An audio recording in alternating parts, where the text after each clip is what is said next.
امریکی میڈیا کا ایرانی فورسز اور مظاہرین کے درمیان جھڑپوں میں 217 ہلاکتوں کا دعویٰ۔ اب تک 2500 سے زائد مظاہرین گرفتار کیے جا چکے۔ رپورٹ کے مطابق تہران، تبریز، اصفہان، مشہد اور کرمان سمیت 100 سے زائد شہروں میں مظاہرے جاری ہیں۔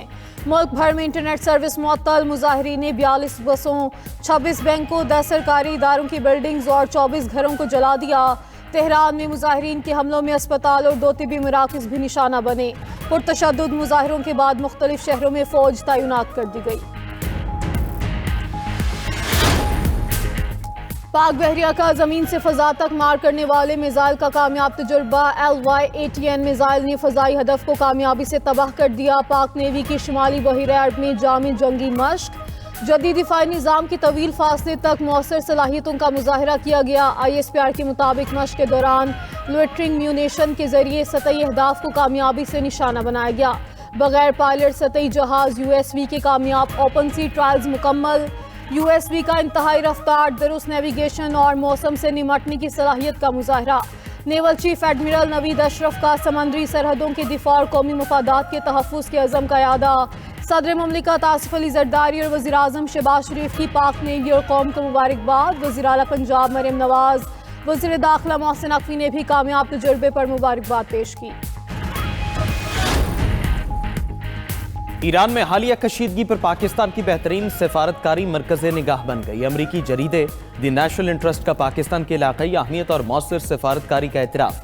رپورٹ کے مطابق پاکستان پر پرتشدد طریقے سے ایران میں حکومتی نظام کی تبدیلی کا حامی نہیں۔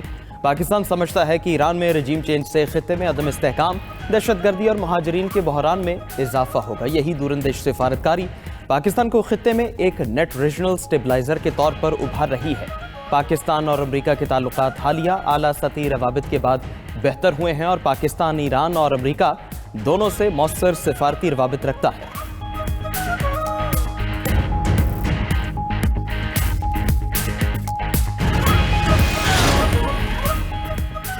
ایران کی صورتحال پر مکمل نظر ہے۔ ایرانی حکومت مصیبت میں ہے۔ مظاہرین کو قتل کیا گیا تو امریکہ مداخلت کرے گا۔ اتنی شدت سے ماریں گے کہ انہیں بہت تکلیف ہوگی۔ کارروائی کا مقصد ایران میں فوج اتارنا نہیں ہوگا۔ امریکی صدر ٹرمپ کی ایک بار پھر ایران کو وارننگ، کہا امریکہ کو گرین لینڈ کا مالک بنائیں گے۔ ہم نے گرین لینڈ پر قبضہ نہ کیا تو ہمارا اگلا پڑوسی روس یا چین ہوگا۔ ہم ان دونوں ملکوں کو پڑوسی نہیں بنا سکتے۔ امریکی صدر کا ایک بار پھر پاک بھارت جنگ رکوانے اور 8 طیارے گرنے کا تذکرہ، کہا وہ اب تک 8 بڑی جنگیں ختم کروا چکے۔ پاکستانی وزیر اعظم نے بھی کہا کہ صدر ٹرمپ نے لاکھوں جانیں بچائی۔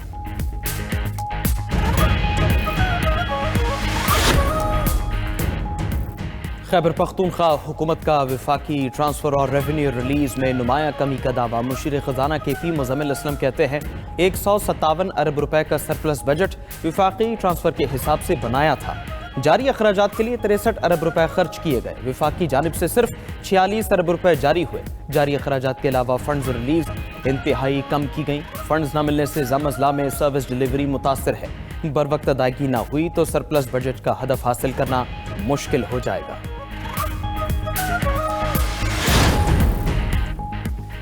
پاک امریکہ مشترکہ فوجی مشقوں کا آغاز۔ 2 ہفتوں پر مشتمل انسداد دہشت گردی مشقیں نیشنل کاؤنٹر ٹیررزم بپی میں جاری۔ ISPR کے مطابق مشق کا مقصد باہمی ہم آہنگی اور پیشہ ورانہ مہارت میں اضافہ کرنا ہے۔ دونوں ممالک کے درمیان سیکیورٹی تعاون کے عزم کا اظہار۔ افتتاحی تقریب میں پاکستان اور امریکہ کے اعلیٰ عسکری حکام کی شرکت۔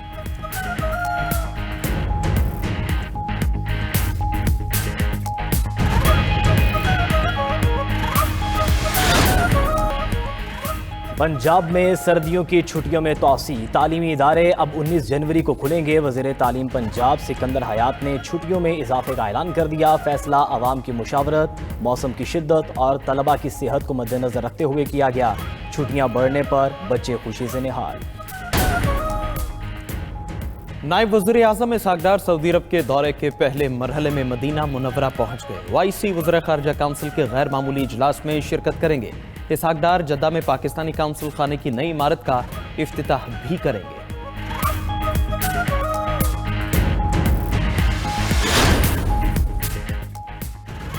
ترکی پاک سعودی عرب دفاعی اتحاد میں شامل ہونے کا خواہش مند۔ بلومبرگ نے اپنی رپورٹ میں لکھا کہ ترکی کی شمولیت کے بعد نئی سیکیورٹی صف بندی کی راہ ہموار ہوگی۔ ترکی کی شمولیت سے مشرق وسطی اور اس سے باہر طاقت کا توازن بدل سکتا ہے۔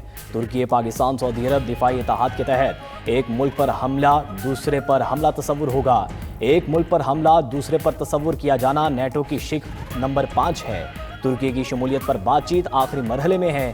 سعودی عرب مالی طاقت، پاکستان کے پاس جوہری صلاحیت، ترکی کے پاس دفاعی صنعت تیار ہے۔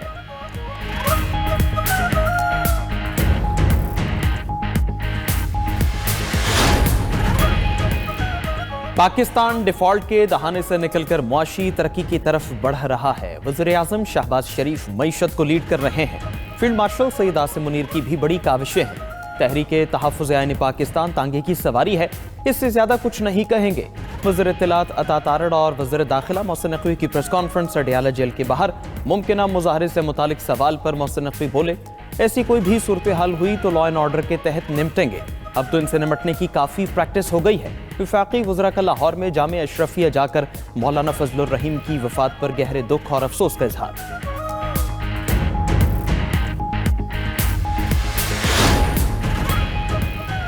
سرکاری شعبے کی کمپنیوں کے خسارے میں 300% اضافہ، خسارے کا حجم 123 ارب روپے رہا۔ نجکاری کمیشن کے ذرائع کے مطابق خسارہ مالی سال 24-25 میں ریکارڈ کیا گیا۔ متاثرہ کمپنیوں کا تعلق کمرشل اور نان کمرشل شعبوں سے ہے۔ مالی سال 23-24 میں خسارہ 31 ارب روپے ریکارڈ کیا گیا تھا۔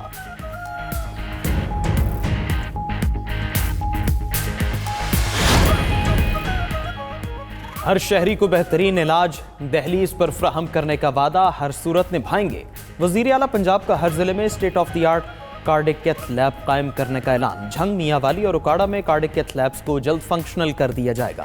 کارڈک کیتھ لیبز میں انجیوگرافی، انجیوپلاسٹی اور پرائمری PCI کی سہولت دستیاب ہوگی۔ مریم نواز کی ضلعی اسپتالوں میں اسپیشلسٹ اور کارڈک ڈاکٹرز کی تعیناتی یقینی بنانے کی ہدایت۔ کیتھ لیب کے قیام سے 60 سے 90 منٹ کے اندر اسپتال پہنچنے والے دل کے مریض کی جان بچانا ممکن ہو سکے گا۔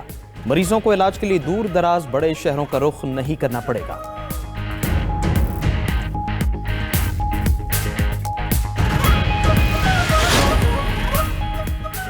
پنجاب حکومت پرائیویٹ سیکٹر سے 25 لاکھ ٹن گندم خریدے گی۔ گندم کی قیمت 3500 روپے فی من ہوگی۔ پرائیویٹ سیکٹر سے شفاف نظام کے تحت گندم خریدی جائے گی۔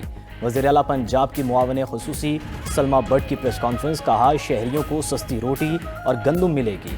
حکومت پنجاب کی مؤثر پالیسی سے گزشتہ سال گندم کی قلت نہیں ہوئی۔ کسانوں کا مریم نواز پر اعتماد ہے۔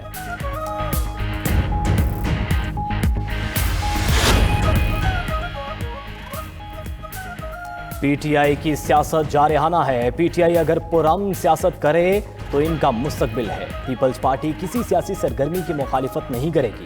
وزیر اعلیٰ KP کو عہدے کے مطابق پروٹوکول دیا جا رہا ہے۔ وزیر بلدیات سندھ ناصر حسین شاہ کی میڈیا سے گفتگو۔ میئر کراچی مرتضی وہاب کا کہنا ہے کہ پتنگ ترازو بلہ نہیں، صرف بلاول کام کر رہا ہے۔ پسماندہ اور نظر انداز علاقوں کی ترقی ہماری ترجیح ہے۔ عوام کی مدد سے منافقوں اور نکموں کو بے نقاب کریں گے۔ کوشش ہوگی۔ بانی PTI نے اسٹریٹ موومنٹ کی ذمہ داری دی ہے۔ مذاکرات کا مینڈیٹ محمود اچکزئی اور دیگر کو دیا گیا ہے۔ جو بھی فیصلہ ہوگا تحریک انصاف قبول کرے گی۔ ہماری سیاسی جدوجہد حقیقی آزادی کے لیے ہے۔ وزیر اعلیٰ خیبر پختونخوا سہیل آفریدی کی میڈیا سے گفتگو، کہا کل کراچی میں تاریخی جلسہ ہوگا۔ استقبال کرنے پر سندھ حکومت کا شکریہ ادا کرتے ہیں۔ پنجاب حکومت کا رویہ ہمارے دل و دماغ پر نقش ہے۔ سندھ میں ہمیں نقل و حرکت کی اجازت ہے۔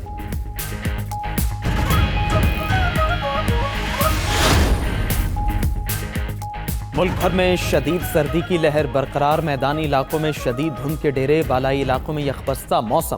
بلوچستان میں درجہ حرارت منفی، کوئٹہ میں درجہ حرارت -3، قلات میں -6، زیارت میں -7 اور جوب میں -3 ریکارڈ۔ شہر قائد میں یخبستہ ہواؤں کا راج۔ سردی میں اضافہ، گزشتہ رات رواں موسم میں سرما کی سرترین رات ریکارڈ ہوئی۔ کراچی میں درجہ حرارت 11 ڈگری سینٹی گریڈ ریکارڈ کیا گیا۔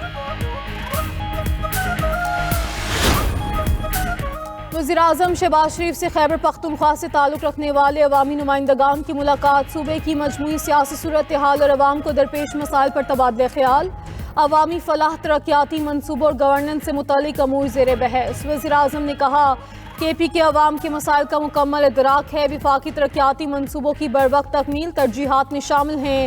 ادھر وزیراعظم نے راولپنڈی اور اسلام آباد کی پانی کی ضروریات پوری کرنے کے لیے چراغ ڈیم منصوبے کی منظوری دے دی، راول جھیل کے قریب واٹر ٹریٹمنٹ پلانٹ لگے گا۔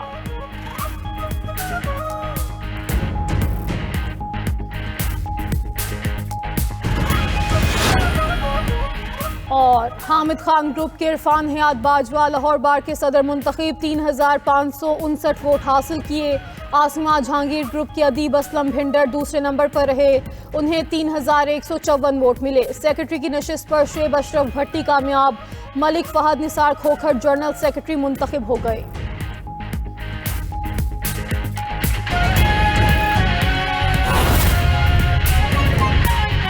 شامی فوج اور کرد فورسز کے درمیان حلب میں جھڑپیں جاری ہیں۔ شیخ مقصود اور الاشرافیہ محلوں میں شامی وزارت دفاع کے 7 اراکین سمیت 46 افراد ہلاک ہو چکے ہیں۔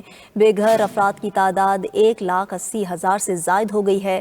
خبر ایجنسی کے مطابق شامی فوج نے کلیرنس آپریشن کی تکمیل کا اعلان کر دیا ہے۔ شامی فوجی ملبے سے بھرے علاقوں میں گشت کرتے نظر آئے ہیں۔